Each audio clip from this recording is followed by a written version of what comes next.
నమ శివాయ. భక్తులందరికీ విజ్ఞప్తి, నమస్కారం. Housing board IDPL APHP colony దగ్గర ఈ యొక్క ఆలయం ఉందమ్మా. శ్రీ పశుపతినాథ మహాస్వామి వారి యొక్క ఆలయం పేరు వచ్చేసి శ్రీ పశుపతినాథ మహాస్వామి సమేత శ్రీ రేణుకా ఎల్లమ్మ తల్లి సమేత పూర్ణ పుష్కలాంబ సమేత హరిహరపుత్ర అయ్యప్ప స్వామి దేవాలయము. ఈ యొక్క ఆలయంలో స్వామివార్ల పేర్లు వచ్చేసి మన పశుపతినాథ స్వామివారు. ఈ యొక్క స్వామివారి యొక్క విశేషం ఏమిటి అనగా, స్వామివారికి పంచముఖాలు అనగా స్వామివారికి 5 ముఖాల స్వామివారు. ఈ యొక్క హైదరాబాద్ దగ్గరలో మనకి ఈ యొక్క విగ్రహం ఎక్కడా లేదు. పశుపతినాథ స్వామివారు నిత్యం స్వామివారికి ఉదయం 7 గంటలకు పంచామృత అభిషేకం జరుగుతుంది. తర్వాత ప్రతి సోమవారం వచ్చేసి ఉదయం సరిగ్గా 8 గంటలకు భక్తులందరి చేత స్వామివారికి పంచామృత కార్యక్రమం జరిగిస్తాము. తదనంతరం స్వామివారికి అద్భుతమైన అలంకరణ, దీపారాధన, తర్వాత నైవేద్యం స్వామివారికి చేయడం జరుగుతుంది. తదనంతరం ఈ యొక్క త్రయోదశి, మాస శివరాత్రి, ఈ విధముగా సంకష్టహర చతుర్థి, అభయాంజనేయ స్వామి వారు, ఈ విధముగా మన దేవాలయంలో విశేష కార్యక్రమాలు కూడా జరుగుతాయి. ఏమిటి అనగా, సంకష్టహర చతుర్థి రోజు సాయంత్రం 6:30 మన దేవాలయంలో శ్రీ విజయ గణపతి స్వామి వారు ఉన్నారు. ఆ యొక్క స్వామివారికి సరిగ్గా 6:30 సంకష్టహర చతుర్థి రోజు అభిషేకం జరుగుతుంది. అలా కాకుండా సంకష్టహర చతుర్థి రోజే కాకుండా ప్రతి బుధవారం కూడాను ఈ యొక్క విజయ గణపతి స్వామి వారికి మరియు అయ్యప్ప స్వామి వారికి ఇద్దరికి కూడాను అభిషేకం జరుగుతుంది. తదనంతరం శ్రీమన్మహా కామాక్షి అమ్మవారు, ఆవిడకి ప్రతి శుక్రవారం ఉదయం పూట అభిషేకం జరుగుతుంది. తర్వాత అమ్మవారికి అలంకరణ, వచ్చిన భక్తులందరికీ కూడా అమ్మవారి చేత కుంకుమార్చన, ఆ యొక్క కుంకుమార్చన చేసి ఆ యొక్క బొట్టు కూడా ఇస్తారు.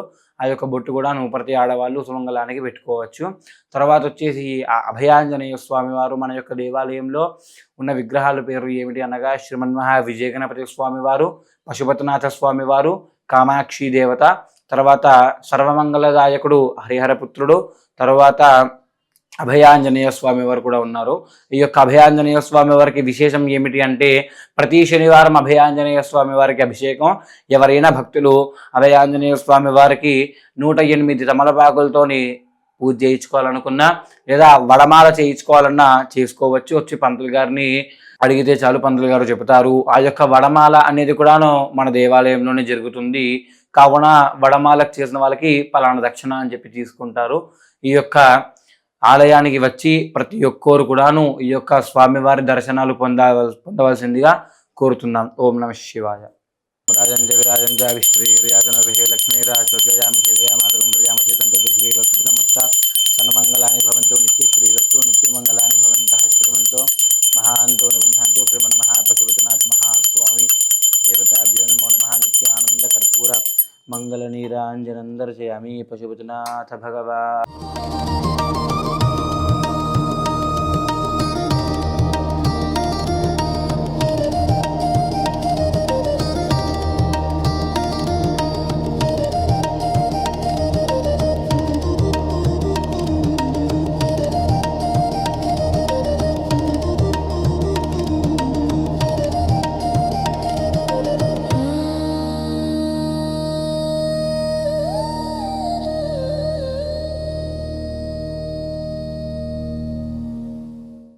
జై శ్రీరామ్, జై శ్రీరామ్, జై శ్రీరామ్, జై శ్రీరామ్, జై శ్రీరామ్. జై శ్రీరామ్.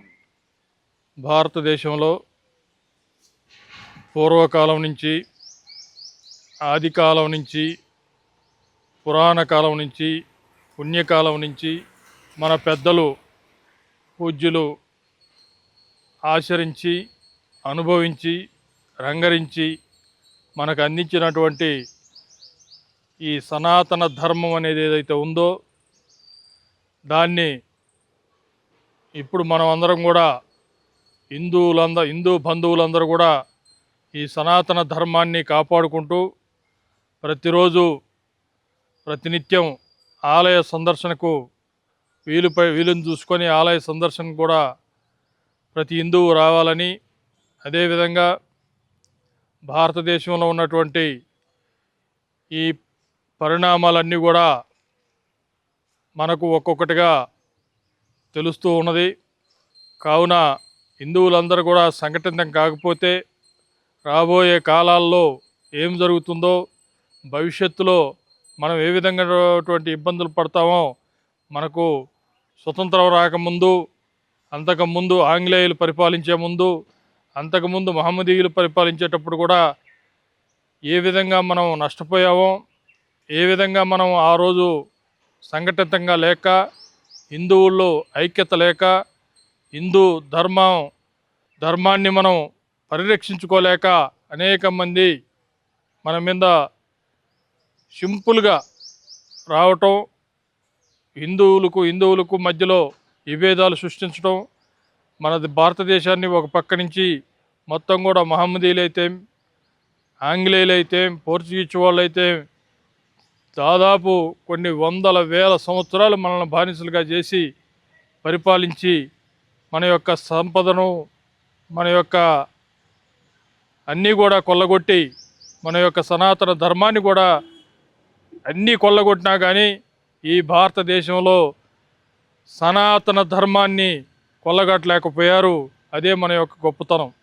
అందుకే రాబోయే కాలంలో కూడా హిందువులందరూ కూడా ఐక్యతగా ఉండి ఈ సనాతన ధర్మాన్ని, హిందూ ధర్మాన్ని పరీక్షించుకుంటూ మన పిల్లలకు, మన మన భవిష్యత్తు తరాలకు మనం అందరం కూడా దేవాలయాల యొక్క ప్రతిష్ట, దేవాలయాల యొక్క ఉన్నత స్థితిని గురించి వాళ్ళకి తెలియజేస్తూ, భారతదేశం యొక్క చరిత్ర కూడా వాళ్ళు మన పాఠ్యాంశాలలో కూడా అనేక రకాలుగా వక్రీకరించి రాసి ఉన్నారు. దాన్ని ఇంతవరకు గత 12 సంవత్సరాల కంటే ముందు వరకు పరిపాలించినటువంటి ప్రభుత్వాలు ఆ పాఠ్యాంశాల యొక్క చరిత్రలను మార్చకుండా అదే చరిత్రలను, ఆ మహమ్మదీయుల చరిత్రలను, ఆ పోర్చుగీస్ వారి చరిత్రలను, వాళ్ళ వాళ్ళ చరిత్రలతో మనకేం పని, ఆ చరిత్రలనే పిల్లలకు నేర్పుతూ ఈ పాఠ్యాంశాలు కూడా మార్చకుండా ఉన్నారు. ఈ పాఠ్యాంశాలలో కూడా హిందూ సనాతన ధర్మం అయితే ఏదైతే ఉందో దాన్ని చేర్చి పిల్లలందరూ కూడా రాబోయే తరాలకు మంచి చేయాలని, అదేవిధంగా హైందవ ధర్మం అయితే ఏదైతే ఉందో హిందూ ధర్మం, హిందూ అంటే ఒక దేశభక్తుడు, హిందూ అంటే ఒక దేశాన్ని ఉద్ధరించేటువంటి భావాలు కలిగినటువంటి మహోన్నత శక్తి హిందూ అనే పదంలో ఉంది. హిందూ అంటే ఒక మతాన్ని గురించో, ఒక భావాన్ని గురించో కాదు. హిందూ అనేది ఒక ధర్మం. హిందూ యొక్క ధర్మాన్ని మనం పరిరక్షించుకోవాల్సిన అవసరం ఎంతైనా ఉంది.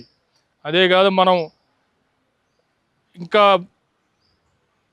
అనేక విషయాలు మనం చర్చించుకుంటే మన హిందూ ధర్మం మీద, హిందూ జాతి మీద అనేక మంది అనేక విధాలుగా కుయుక్తులు పన్ని ఉన్నారు. వారు అనేక విధాలుగా మనల్ని క్షీణ దిశకు తీసుకుపోవాలని అనేక ప్రయత్నాలు చేస్తూ ఉన్నారు.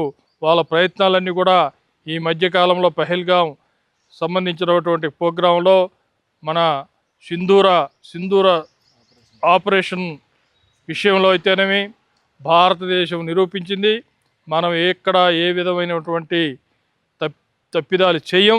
మన మీద తప్పిదం చేసిన వాడిని ఎటువంటి పరిస్థితుల్లో వదిలిపెట్టమనేది ఈ మన సింధూర్ ద్వారా మన ప్రభుత్వం నిరూపించింది. అందుకనే భారతీయులందరూ కూడా సనాతన ధర్మాన్ని కాపాడుతూ, హిందుత్వాన్ని కాపాడుతూ ప్రతిరోజు గుడికి వచ్చి ప్రతి నిత్యం దైవారాధన చేసుకుంటూ ప్రతినిత్యం వారి యొక్క దినసరి చర్యను, వారి జీవనాన్ని సాగిస్తూ హిందూ ధర్మాన్ని కూడా పరీక్షించమని మరీ ప్రార్థిస్తూ సెలవు తీసుకుంటాం.